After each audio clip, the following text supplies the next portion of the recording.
जय श्री राम।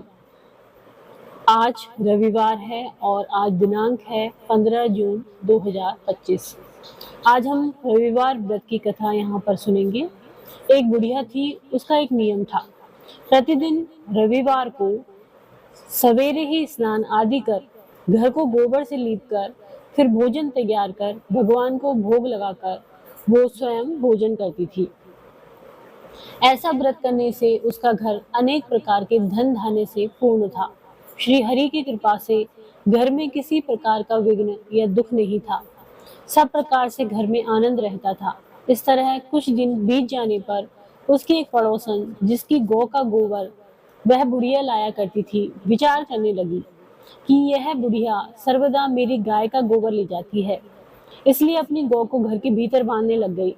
बुढ़िया को गोबर न मिलने से रविवार के दिन अपने घर को न लीपने के कारण उसे बहुत दुख हुआ। इसलिए न तो वो भोजन बना सकी, क्योंकि घर लिपा नहीं था उसने, न ही भगवान को भोग लगाया और स्वयं भी उसने भोजन नहीं किया और निराहार व्रत किया। रात्रि हो गई, वह भूख से सो गई। रात्रि में भगवान ने उसे स्वप्न में दर्शन दिया और भोजन न बनाने तथा भोग न लगाने का कारण पूछा। बुढ़िया माता ने कहा कि गोबर न मिलने के कारण मैं ये सब न कर पाई।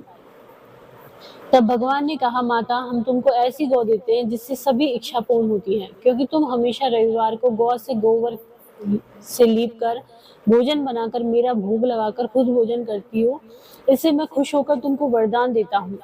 निर्धन को धन और बांझ स्त्रियों को पुत्र देकर दुखों को दूर करता हूँ तथा अंत समय में मोक्ष देता हूँ। स्वप्न में ऐसा वरदान देकर भगवान तो अंतर्ध्यान हो गए और बुढ़िया की आंख खुली तो वो देखती है कि आंगन में एक अति सुंदर गौ और बछड़ा बंधे हुए हैं। वह गाय और बछड़े को देखकर अति प्रसन्न हो जाती है और उसको घर के बाहर बांध देती है और वहीं खाने को चारा डाल देती है।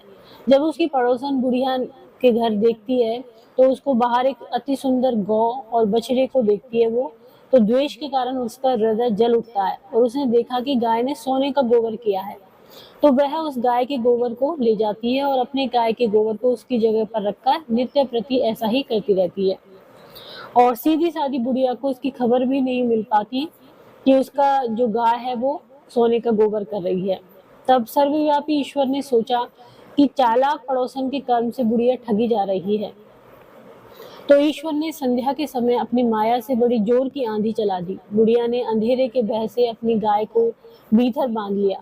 प्रातःकाल जब वृद्धा ने देखा कि गौ ने सोने का गोबर किया है, तो उसके आश्चर्य की सीमा न रही और वह प्रतिदिन गौ को भीतर ही बांधने लगी।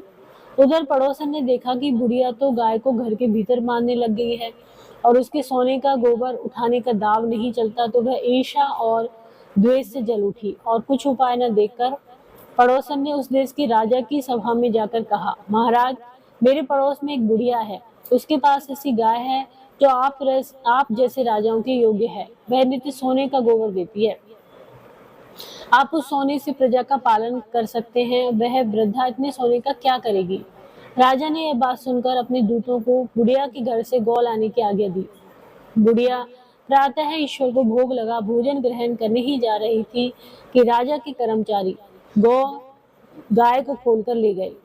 बुढ़िया काफी रोई, चिल्लाई, किंतु कर्मचारियों के समक्ष कोई क्या कहता। उस दिन बुढ़िया गौ के वियोग में भोजन न खा सकी और रात भर रो रो कर ईश्वर से गौ को पुनः प्राप्त करने की प्रार्थना करती रही। उधर राजा गाय को देखकर बहुत प्रसन्न हुआ, लेकिन सुबह जैसे ही वह उठा, सारा महल गोबर से भरा दिखाई देने लगा।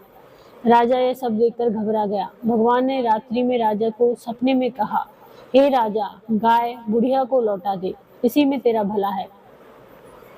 उसके रविवार के व्रत से प्रसन्न होकर मैंने उसे यह गाय दी है।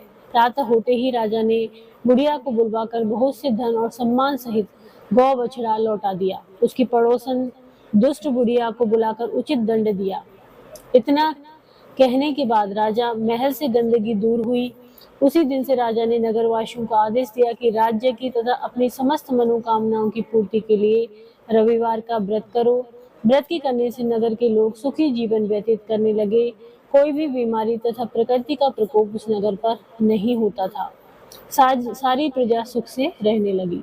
धन्यवाद। यदि आपको यह कथा पसंद आती है तो इसको लाइक करें, चैनल को सब्सक्राइब करें, कमेंट करें और शेयर करें। धन्यवाद।